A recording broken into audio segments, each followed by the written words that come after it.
परमो धर्म की। आचार्य गुरुवर श्री कुंद कुंद भगवान की। आचार्य गुरुवर श्री ज्ञान सागर मुनि महाराज की।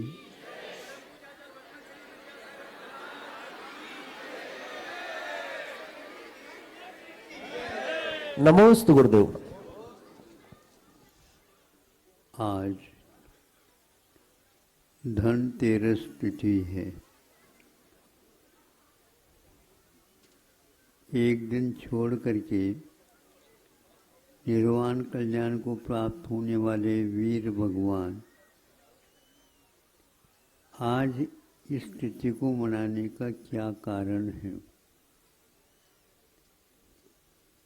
महावीर भगवान को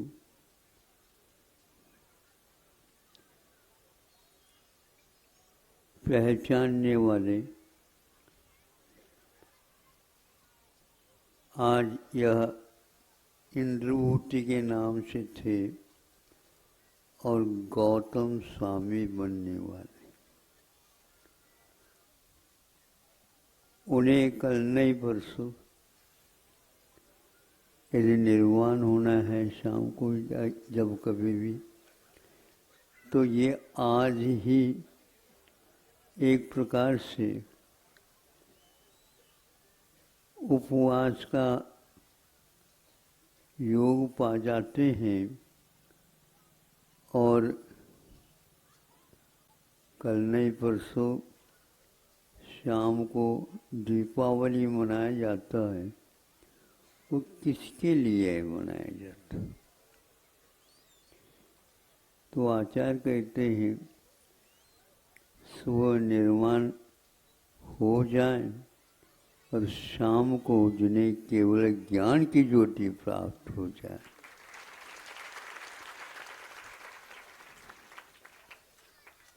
ये केवल ज्ञान की धारा टूटती नहीं हो, अनुबद्ध केवली हो जाते हैं।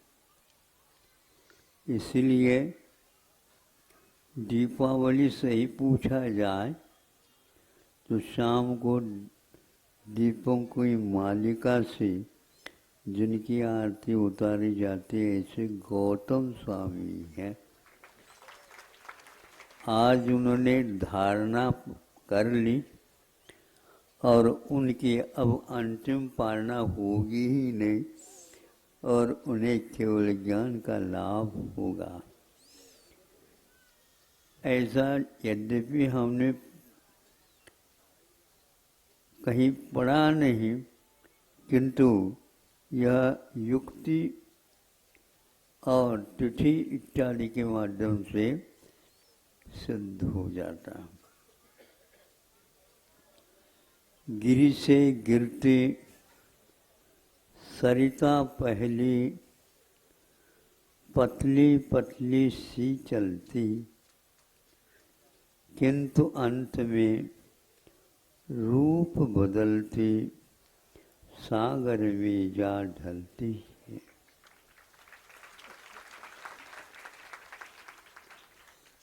ये एक काव्य का अंश है। पहले के अंश आप याद कर लो कहाँ है, हम भूल से गए हैं।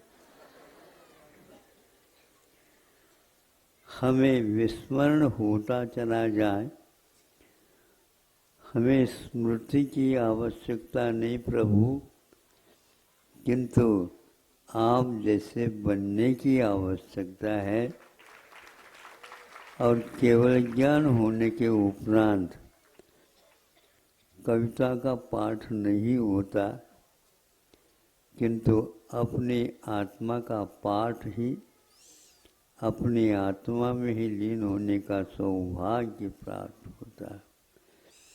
ऐसे पवित्र दिन पर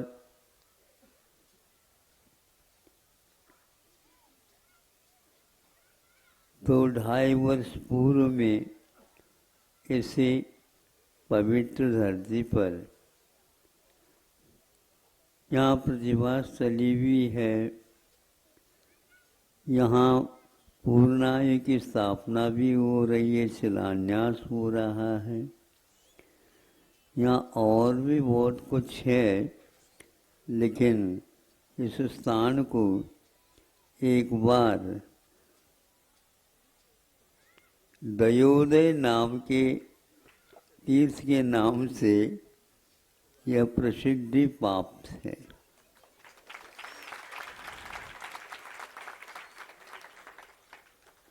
दया का प्रतीक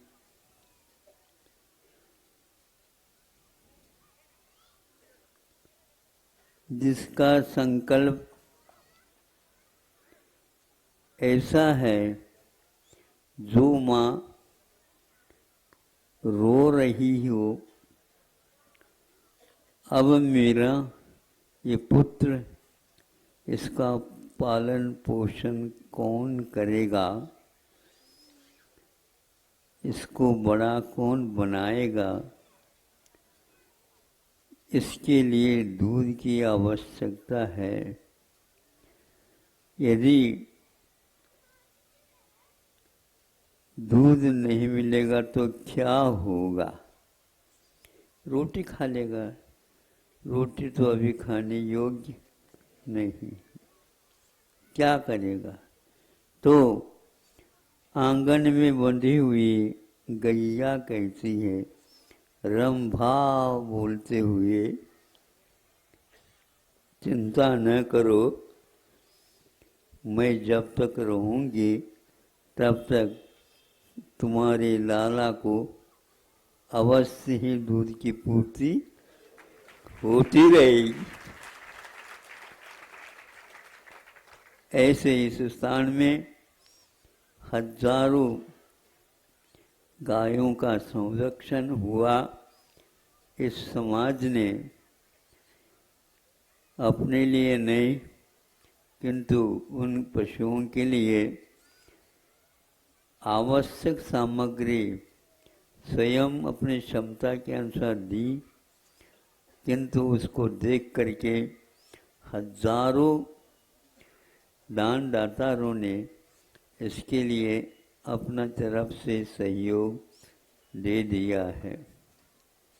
ऐसे इस स्थान में संरक्षण हो रहा है। वहीं पर एक संकल्प, जो कोई रोगी होगा उसके लिए जैन समाज सोचती है कि एक ऐसा औषधालय जो शाकाहार का समर्थन करता हो और शाकाहार की पुष्टि के लिए ऋषियों ने जहाँ पर कल्याण कारण आदि ग्रंथ रचे गए हैं, चरक आदि सुश्रुत जैसे आयुर्वेद निष्ठ संस्कृत में लिखे गए हो, उसका यहाँ पर आयुर्वेद के नाम से जो विख्यात है विश्व में, आज उसका विस्मरण सा हो गया। किंतु कभी कभी ऐसा समय मिलता है जो कि हमें अतीत की ओर अपने आप ही ले जाता है।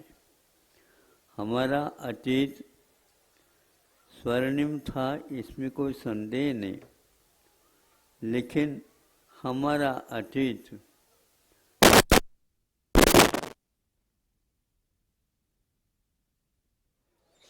किंतु हमने विस्मरण किया। अब ये अवसर प्राप्त हुआ है कि जो थोड़े सी भी औषध का सेवन करता है तो वह निरोगता का धनी बन जाता है, इसमें कोई संदेह नहीं। इसको आप लोगों ने 1-1.5-2 वर्ष में अनुभव किया, देखा, और इसमें संकल्प के साथ हजारों लाखों पुड़ियों का वितरण करते हुए यहाँ से भारत के कोने कोने नहीं, देश विदेशों में भी इसका वितरण हुआ। सभी लोगों को लगा यह पूर्णायु का औषध वनस्पति पर आधारित शुद्ध है। यहाँ नर्मदा बह रही है, उसके तलहटी में हजारों लाखों औषधियों के पौधे लगे हुए हैं, वो पुकार रहे हैं। हम यहाँ पर आपके लिए वैभव हाथ में लेकर के खड़े हैं और आप लोगों का भाव सार्थक हो जाए, इसका वहाँ तक रोगी तक औषध पहुँचा दो, हम कृतकृत्य हो जाएंगे। ऐसा यहाँ का वातावरण आप लोगों के लिए पुकार रहा है। जल्दी जल्दी काम करो। यह कार्यकर्ताओं के लिए थोड़ा सा अटपट सा लग रहा होगा, लेकिन कांटे को निकालने के लिए सुई को हाथ में लेना ही पड़ता है। उसको चुभाए बिना वो कांटा बाहर नहीं निकलेगा। आप बहुत विलंब कर रहे हो और दानदाता कह रहे हैं हमारे दान में कोई दोष हो तो बताओ, या तो और कुछ मांगते हो तो वो ही बता दो, हम देने के लिए तैयार है, लेकिन अब विलंब मत करो। तो यह कमेटी भी सजग हो गई है और अनुमति भी सरकार की ओर से लगभग मिलने को हो गई है।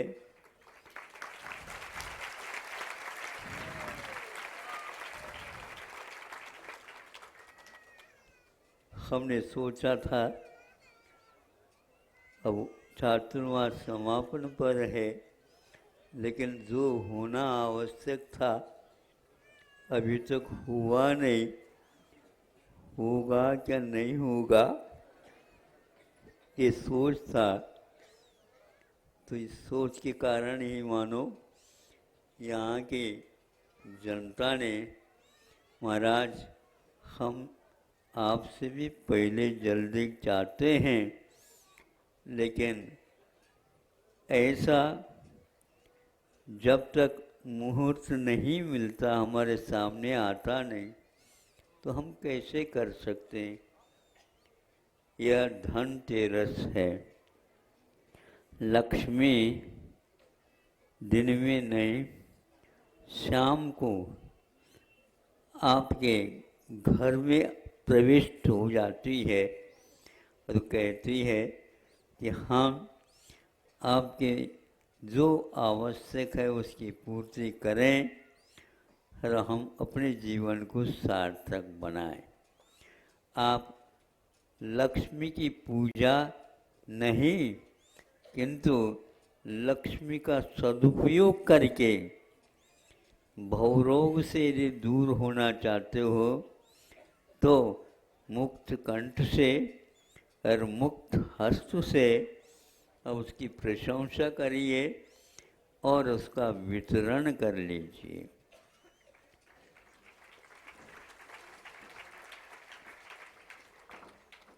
नेताओं के लिए हमने 4 पंक्तियाँ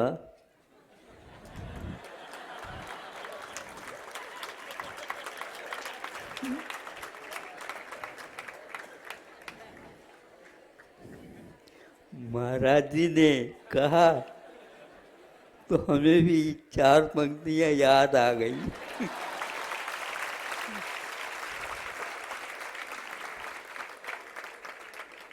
कह दूं? अच्छा, विलंब तो नहीं हो रहा। संग्रह नहीं, संग्रह नहीं, वितरण हो, यही लोकतंत्र है। हम उस लक्ष्मी को ताले में बंद करना चाहते हैं तो क्या हमें बंद कर दोगी क्या? हम 24 घंटे मुक्त है, जब चाहें तब हम यहाँ से बाहर निकल सकते हैं। आपका कल्याण हो इस अपेक्षा से आपके पास आए हैं। यदि संग्रह करने की ही आपकी आदत है तो ये ध्यान रखना, उस परिग्रह की बीमारी से आप कभी मुक्त नहीं होगे, बच नहीं पाओगे। और आप लोग लोकतंत्र की इस स्वतंत्रता दिन के स्मरण करते रहते हो, लेकिन आपको भारत में भी लक्ष्मी रखने का विश्वास नहीं है और विदेशों में वह लक्ष्मी आप पहुंचाते हैं। आपसे बढ़कर के कौन यह राष्ट्र का विरोध करने वाला होता है? यह राष्ट्र के ऊपर विश्वास नहीं, माता पिताओं के ऊपर विश्वास नहीं, ये धन आपको काय के लिए मिला? ये धन तेरस कहता है निष्परिग्रही उन महापूतों की स्मृति हमें दिलाता है। इसलिए दोबारा तो कहने का मैं सोचता नहीं, क्योंकि 2 बार बोलने से उसका महत्व कम होता है। और आप कविता पाठ को वंस मोर कहने की आदत वाले हैं। एक बार कह दो और पर्याप्त है, उसको जीवन में उतार दो तो अपने आत्मा को तार दो। ज़्यादा मैं नहीं कहना चाहता। मैं सोच रहा था कि देखो अब धनतेरस के दिन सोच रहे हैं यहाँ की जनता, और 1-1.5 किलोमीटर वहाँ पर जाना है तो पैर उठ रहे हैं नहीं उठ रहे हैं। सब लोगों को कोई बहुत विकल्प था, हमें भी कभी कभी होता था, लेकिन अब क्या कर सकते? एक पैरों से तो चला नहीं जाएगा, तो बस धीरे धीरे आज थोड़ा सा हल्का पड़ा है। तो हमने कहा इस ओर भी दृष्टि है प्रभु की, अथवा लोकतंत्र को यदि सुरक्षित रखना चाहते हो, विश्व में यह राष्ट्र लोकतंत्र का बलाढ्य और एकमात्र, इसकी कोई मिसाल नहीं है।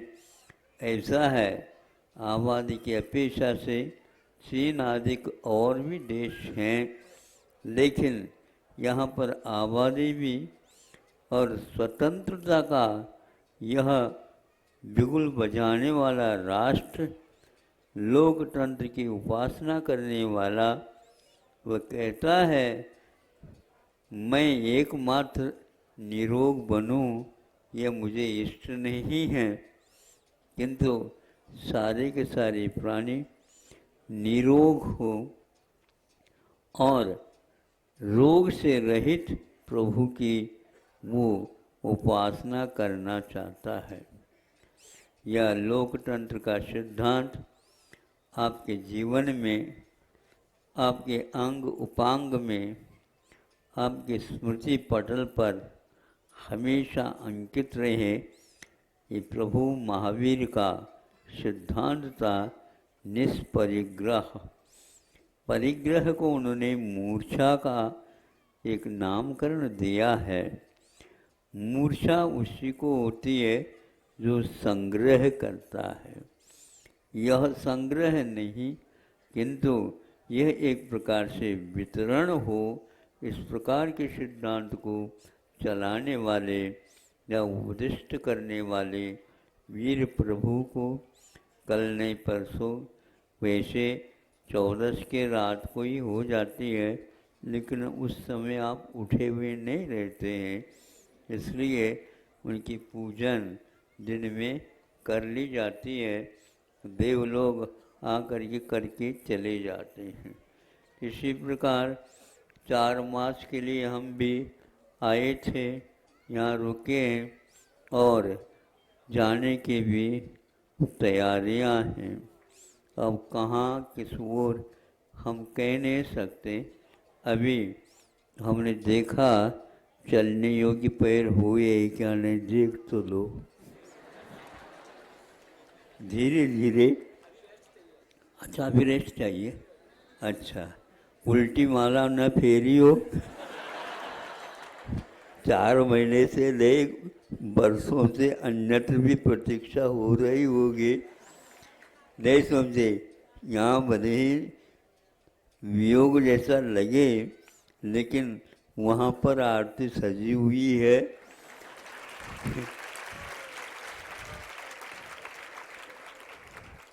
कई लोग कह रहे हैं हमारे यहाँ ही आ रहे हैं, उनकी भावना तो होती ही है। चंद्रमा भी जैसे आसमान के आंगन में आ जाता है, तो बस अब तो हमारे यहाँ आंगन में ही उतरने वाले हैं।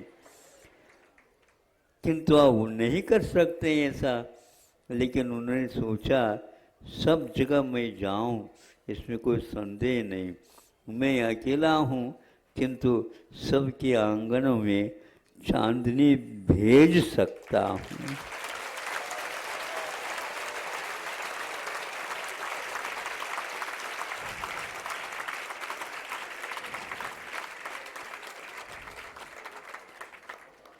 हमने कहा नहीं, आप लोगों ने तालियां भी बजा दी।